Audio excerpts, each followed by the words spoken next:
你好吗？首先有几个问题考考你。珠宝行业对于你来说会不会觉得比较神秘和陌生？都有一些什么人在制作珠宝首饰呢？这是一门祖传的手艺吗？有没有培训机构让任何人都可以经过培训成为珠宝工匠呢？如果你的答案是不知道或者不确定，就请你听我今天的这期节目。如果你觉得今天的知识点让你云开雾散、茅塞顿开，就请你点赞、订阅、转发来支持我的频道。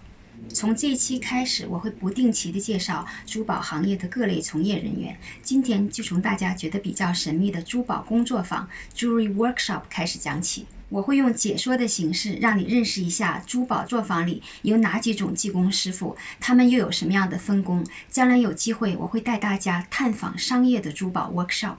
当然只有比较大的工作坊才有这样的分工，如果大家想了解小型的 workshop， 我下面有一个链接，大家可以参观我自己的工作坊，并在那边可以提任何关于工作坊的问题。可能你想象的珠宝作坊会是一个神秘的小黑屋，既对也不对。旧式的工作坊的确挺神秘的，因为大家都知道珠宝的用料不是黄金白银就是钻石宝石，不藏在阴暗的角落很容易被打劫，而且对自己人的防范也很严格，通常出入都会做搜身检查。那现在的工作室就不需要是这种地下暗室，可以是宽敞明亮的厂房，不过搜身还是有的，只不过是在工厂的入口放了一道安检门，进出都要经过 scan。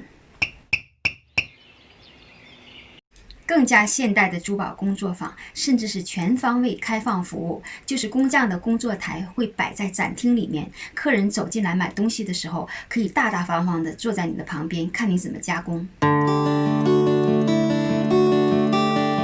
当然这种商铺一定是在有保安、有监视器的商场里面。在你的城市有这种珠宝店吗？好，现在来介绍一下工作坊里面的工作人员，主要分成 skilled 师傅，我们叫 master jeweler， 和学徒工 apprentice。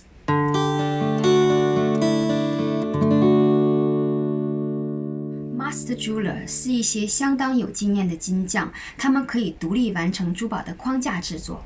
这里面的技能包括打金 fabrication、 焊接 soldering、 表面处理 surface embellishment、 珠宝机械 jewelry mechanism 等等等等。他们可以选材、计量、估价，他们还可以解读设计文稿，帮助设计师完成制作计划，指派分工，协调全过程。Master Jeweler 是一个工作坊的灵魂，这样的人才非常少，在2600万人口的澳洲 Master Jeweler 不超过5000人。为什么这种人特别少呢？并不是经过金匠培训，再通过学徒积累经验就必然能够成为 Master Jeweler。手工技能就跟运动员的体能一样，会有极限。有人做出来的东西就像行云流水，出神入化，另外有一些人无论怎么做，总会有一些让人觉得不舒服的地方。顺便科普一下，金匠、银匠、铁匠 Goldsmith、Silversmith 和 Blacksmith 有什么区别？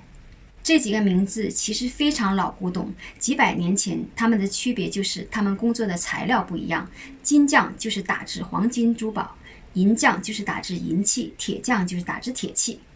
稍微现代一点的定义就是以成品物件的大小来区分，金匠就是打制小型黄金工艺品，通常是珠宝首饰；银匠就是打制稍微大一点的水壶、花瓶、奖杯等银器的；铁匠当然还是打制大型的钢或者生铁的手工产品。到了21世纪的今天，我们已经不能这么官方定义了。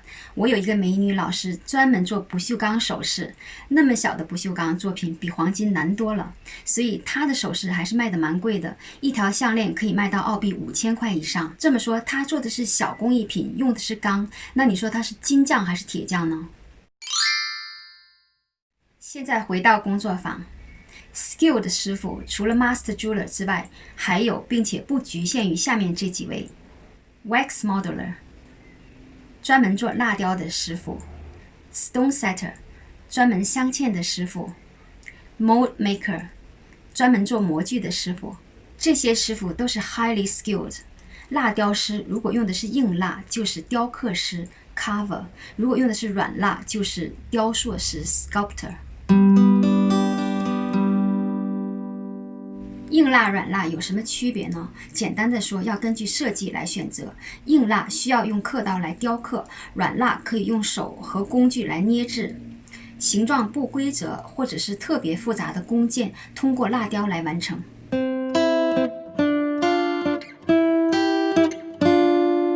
台湾特别有名的珠宝设计师 Cindy Chow 就是一位出色的蜡雕师。蜡雕的流线感特别强，如果大家有兴趣，可以去看我这个水马的雕刻视频。我用的是硬蜡里面硬度比较低的蓝蜡。做珠宝的蜡不同的颜色有不同的硬度，根据你要做的单品的特点来选择。如果大家有兴趣，可以在下面给我留言，我会专门做一期蜡雕的知识普及。Stone Setter 镶嵌师，西方珠宝制作手工工艺，我觉得在欧洲爱德华时期已经达到了鼎盛阶段，之后有个别的突破，但都不是本质性的。镶嵌的方式特别多，镶嵌师除了要掌握各类镶嵌方式的技巧之外，还有一个更高的高度，就是他必须要对各类的宝石有一个精准的认知。他要对这颗宝石做一个综合的评估，找到最佳的镶嵌方式和最好的镶嵌点，达到既美观牢固，又能最大限度地保护这颗石头。大家知道吗？贵重金属是可以再加工的，如果有做的不完美的地方，可以稍作调整。可惜贵重宝石就是 another story， 就算模式硬度最高的钻石也会碎裂。试想一位镶嵌师拿到一颗价值100万的钻石，镶嵌的时候心理压力是不是很大？好在珠宝行业有不成文的规定，就是如果你担心你的宝石在镶嵌过程中有可能受损，就要事先为你的宝石买保险，因为镶嵌师不会负担这个责任。如果不是这样，拿工匠工资的镶嵌师，谁敢接手这样的工作呢？接下来简单介绍一下模具师。模具师就是要为工件做模具，以便再次生产。做模具的硅胶也分不同的等级，好的模具有最合理的注射点、最细腻的纹理和最长的寿命。我见过好的模具可以做到小于1毫米的精确度。